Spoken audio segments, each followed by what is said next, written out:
السلام علیکم ورحمۃ اللہ وبرکاتہ۔ ناظرین، اسلام 365 چینل میں ایک بار پھر آپ کو خوش آمدید۔ سب سے پہلے آپ کا شکریہ ادا کرنا چاہوں گا کہ آپ ہماری ویڈیوز کو لائک اور اپریشیٹ کر رہے ہیں۔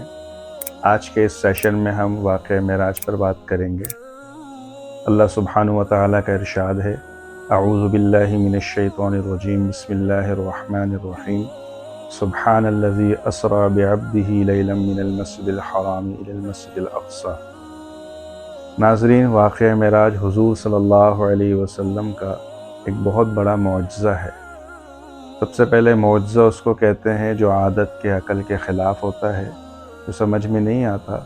اللہ سبحانہ و تعالی نے ہر نبی کو معجزہ دلیل دے کر بھیجا، جو اللہ سبحانہ و تعالی کی طرف سے ایک علامت اور نشانی ہوتی تھی نبوت کی۔ حضور اقدس صلی اللہ علیہ وسلم کو بھی یہ واقعہ معراج ایک معجزہ دیا گیا، جس میں رسول اقدس صلی اللہ علیہ وسلم نے مسجد حرام سے مسجد اقصی تک کا سفر، اور پھر مسجد اقصی میں تمام انبیاء کرام علیہم الصلوات و تسلیمات کو امامت کروائی، اور پھر ساتوں آسمان، سدرۃ المنتہا، عرش معلیٰ، اور پھر اللہ سبحانہ و تعالی سے روبرو ملاقات۔ حضور انور صلی اللہ علیہ وسلم کو اللہ سبحانہ و تعالی نے ساری کائنات کے لیے نبی بنا کر بھیجا۔ آپ صلی اللہ علیہ وسلم کو 40 سال کی عمر میں جب نبوت عطا کی گئی، آپ صلی اللہ علیہ وسلم نے اپنی قوم سے دعوت کا آغاز کیا۔ آج سے پہلے آپ صلی اللہ علیہ وسلم کو آپ کے رشتہ دار، آپ کی قوم والے، صادق، امین آپ کی عزت کیا کرتے تھے، لیکن جیسے ہی حضور صلی اللہ علیہ وسلم نے نبوت کا اعلان کیا تو اپنے پرائے ہو گئے، دشمن ہو گئے، اپنے سگے چچا خاندان سے پتھر مارے گئے، تکلیفیں دی گئیں۔ حضور صلی اللہ علیہ وسلم نے بہت زیادہ محنت کی دعوت پہ، اور پھر آپ کے چچا آپ کا ساتھ دیا کرتے تھے، گھر میں آپ کی اہلیہ خدیجہ رضی اللہ تعالیٰ عنہ آپ کا ساتھ دیتی تھی۔ جب مشرکین مکہ کی طرف سے بہت زیادہ تکلیفیں ہوئیں، آپ کے چچا کا بھی انتقال ہو گیا، آپ کی اہلیہ کا بھی انتقال ہو گیا، تو حضور صلی اللہ علیہ وسلم نے یہ ٹھانی کہ اب میں باہر والوں کو بھی دعوت دوں۔ تو آپ صلی اللہ علیہ وسلم نے طائف کا سفر کیا، اور طائف کے سفر میں جو تکلیفیں دی گئیں وہ سب سے زیادہ تھی۔ حضرت عائشہ رضی اللہ تعالیٰ عنہ نے ایک مرتبہ عرض کیا، رسول اللہ، کیا احد کا دن آپ کی زندگی میں سب سے زیادہ بھاری تھا؟ یہ احد کا وہ دن ہے جس میں حضور صلی اللہ علیہ وسلم کے دانت مبارک شہید ہوئے تھے۔ آپ صلی اللہ علیہ وسلم اس جنگ میں گرے تھے، اور لوہے کی جو ٹوپی تھی، خوت جس کو کہتے ہیں، اس کی کڑیاں حضور صلی اللہ علیہ وسلم کے سر مبارک میں گھسی تھی۔ تو آپ صلی اللہ علیہ وسلم نے ارشاد فرمایا کہ نہیں عائشہ، احد سے بھی زیادہ بھاری دن میرے لیے طائف کا دن تھا، جس دن حضور صلی اللہ علیہ وسلم کی عزت کے اوپر حملہ کیا گیا تھا۔ طائف والوں نے آپ صلی اللہ علیہ وسلم کی بے انتہا گستاخی کی، آپ علیہ السلام کی بے انتہا بے عزتی کی۔ شریر اور بدماش لڑکوں کو آپ صلی اللہ علیہ وسلم کے پیچھے لگایا، جنہوں نے تالیاں پیٹیں، سیٹیاں بجائیں، اور 6 میل تک حضور صلی اللہ علیہ وسلم کو دوڑایا گیا، جس میں آپ علیہ السلام کو پتھر مارے گئے، اور اتنے پتھر مارے گئے کہ رسول اللہ صلی اللہ علیہ وسلم کے پاؤں مبارک بھی خون آلود ہو گئے۔ اس پر تمام فرشتوں کو، آسمان کے فرشتوں کو جوش آیا، اللہ سبحانہ و تعالیٰ کی رحمت کو جوش آیا کہ اے نبی جی، آپ اب بس حکم کیجئے تو ہم ان طائف والوں کو، اس وادی کو پورا پیس کے رکھ دیں پہاڑوں کے بیچ میں۔ لیکن ہمارے پیارے نبی صلی اللہ علیہ وسلم رحمت للعالمین، سارے کائنات کے لیے رحمت للعالمین تھے۔ آپ صلی اللہ علیہ وسلم فرمایا، نہیں اے اللہ، یہ نہیں تو ان کی قوم میں سے، ان کی نسلوں میں سے کوئی ایمان والے آئیں گے۔ تو حضور صلی اللہ علیہ وسلم کی دعا تھی، حضور صلی اللہ علیہ وسلم کی سفارش تھی کہ انہی میں سے محمد بن قاسم پیدا ہوئے۔ تو یہ سارا واقعہ، طائف کا واقعہ، اور جو ہے اتنے حالات جب حضور صلی اللہ علیہ وسلم پر آئے، اتنی قربانیاں پیش آئیں، تو پھر اللہ سبحانہ و تعالی نے اپنے نبی صلی اللہ علیہ وسلم کو اپنی ملاقات کا شرف بخشا، اور اپنے پاس بلایا انعام کے طور پر کہ اتنی قربانیاں، اور ہر مایوسی کے بعد اللہ سبحانہ و تعالی کی طرف سے راستے نکلتے ہیں، تو اللہ سبحانہ و تعالی نے آپ کو ایک رات مسجد حرام سے مسجد اقصی، اور پھر مسجد اقصی سے اپنی ملاقات کا شرف بخشا۔ ناظرین، واقعہ معراج آپ سب کے علم میں ہے اس واقعہ معراج سے ہمارے لیے کیا اسباق ہیں جو رسول اقدس صلی اللہ علیہ وسلم نے حضرات صحابہ کرام سے بیان فرمائے۔ حضور انور صلی اللہ علیہ وسلم حضرت جبرائیل علیہ السلام کے ساتھ آسمانوں کے سفر پر اس رات جب آپ علیہ الصلوۃ والسلام نے کچھ لوگوں کو دیکھا کہ ان کے سر پتھروں سے کچلے جا رہے تھے، تو آپ صلی اللہ علیہ وسلم نے حضرت جبرائیل علیہ السلام سے دریافت کیا کہ اے جبرائیل، یہ کون لوگ ہیں؟ حضرت جبرائیل علیہ السلام نے عرض کیا کہ یہ آپ صلی اللہ علیہ وسلم کی امت کے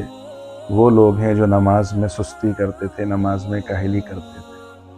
اللہ سبحانہ و تعالیٰ نے نتیجے کے طور پر اس جہاں کے اندر یہ انجام دکھایا کہ نماز میں سستی کرنے والوں کے سر اس طرح کچلے جا رہے تھے۔ پھر آگے گئے چند لوگوں کو آپ علیہ الصلوۃ والسلام نے دیکھا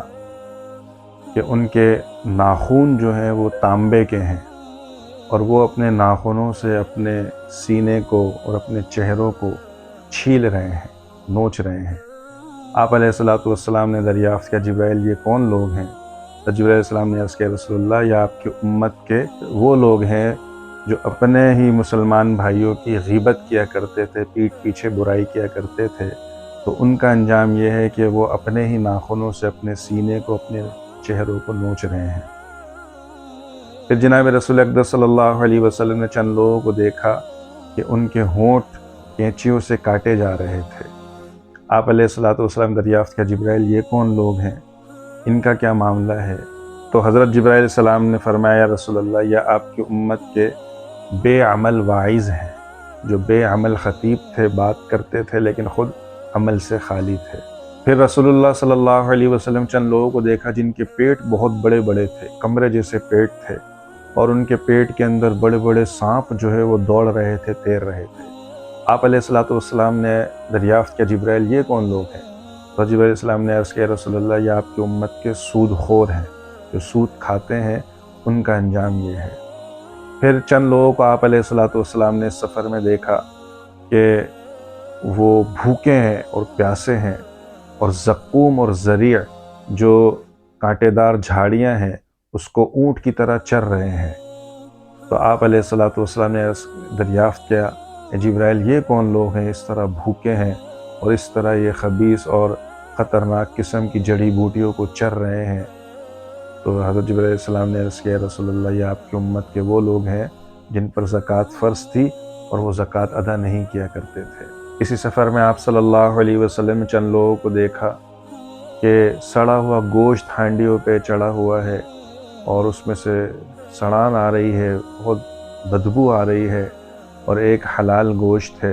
اور جو خوشبودار گوشت ہے، تو وہ حلال اور خوشبودار گوشت کو چھوڑ کر یہ جو کچا سڑا ہوا گوشت پک رہا ہے اس کو جو ہے وہ کھا رہے ہیں۔ تو آپ علیہ الصلوۃ والسلام نے دریافت کیا جبرائیل، یہ کون لوگ ہیں جو گندگی کی طرف جا رہے ہیں اور سڑا ہوا گوشت کھا رہے ہیں اور حلال گوشت کو چھوڑ کر، طیب گوشت کو چھوڑ کر؟ تو حضرت علیہ السلام نے فرمایا رسول اللہ، یہ آپ کی امت کے زناکار ہیں، زنا کرنے والے ہیں، جو حلال نکاح کا جو رشتہ اللہ نے رکھا ہے حلال بیوی کو چھوڑ کر حرام کی طرف جانے والے ہیں۔ پھر چند لوگوں کو آپ صلی اللہ علیہ وسلم نے اس سفر میں دیکھا کہ وہ کھیتی باڑی کرتے ہیں، بیج ڈالتے ہیں، اور کچھ ہی لمحوں کے اندر وہ کوپل سے نکل پڑتا ہے اور جو ہے وہ پھلدار درخت بن جاتا ہے۔ تو آپ صلی اللہ علیہ وسلم فرمایا جبرائیل، یہ کون لوگ ہیں اتنی جلدی ان کو پھل مل رہا ہے؟ تو جبرائیل علیہ السلام نے عرض کیا رسول اللہ، یہ آپ کی امت کے وہ مجاہدین ہیں جو اپنی جان اور مال اللہ کے راستے میں اللہ کی رضا کے لیے خرچ کرتے ہیں، کہ ان کو اللہ سبحانہ و تعالیٰ اتنی جلدی اتنا اجر عطا فرماتے ہیں۔ اسی سفر میں آپ صلی اللہ علیہ وسلم سے فرشتوں کی جماعت نے کہا کہ یا رسول اللہ، اپنی امت کو بتائیے کہ علاج جو ہے وہ حجامہ ہے، حجامے کے ذریعے اپنی امت کو علاج بتلائیے۔ تو یہ جو پچھنے لگوانا ہے علاج بالوحی کہلاتا ہے، کپنگ تھراپی جو ہوتی ہے علاج بالوحی، اسی سفر میں آپ صلی اللہ علیہ وسلم کو بتائی گئی۔ پھر اللہ سبحانہ و تعالیٰ کی طرف سے اسی سفر میں ایک بہت بڑا تحفہ، نماز کا تحفہ دیا گیا، جو بخاری شریف کی حدیث کے مطابق 50 نمازیں آپ صلی اللہ علیہ وسلم کو دی گئیں۔ اور پھر سفر کے اندر واقعے میں حضرت موسیٰ علیہ الصلوۃ والسلام سے ملاقات ہوئی۔ حضرت موسیٰ علیہ الصلوۃ والسلام نے آپ صلی اللہ علیہ وسلم سے عرض کیا رسول اللہ، میرا تجربہ رہا ہے بنی اسرائیل کے ساتھ کہ امت نہیں پڑھ سکے گی، آپ اس میں تخفیف کروائیے، کمی کروائیے۔ تو 9 مرتبہ حضور صلی اللہ علیہ وسلم نے 5 کر کے اس میں کمی کروائی، تخفیف کروائی۔ لیکن اللہ سبحانہ و تعالیٰ نے اعلان فرمایا کہ آپ کی امت 5 پڑھے گی، ہم ان کو 50 کا ثواب عطا فرمائیں گے۔ تو ناظرین، اس پورے واقعے سے جو ہمارے لیے اسباق ہیں پوری امت کے لیے، وہ حضور صلی اللہ علیہ وسلم نے خود صحابہ کرام کو بیان فرمایا کہ اللہ کے نبی صلی اللہ علیہ وسلم کو جو مثالی جہاں دکھایا گیا،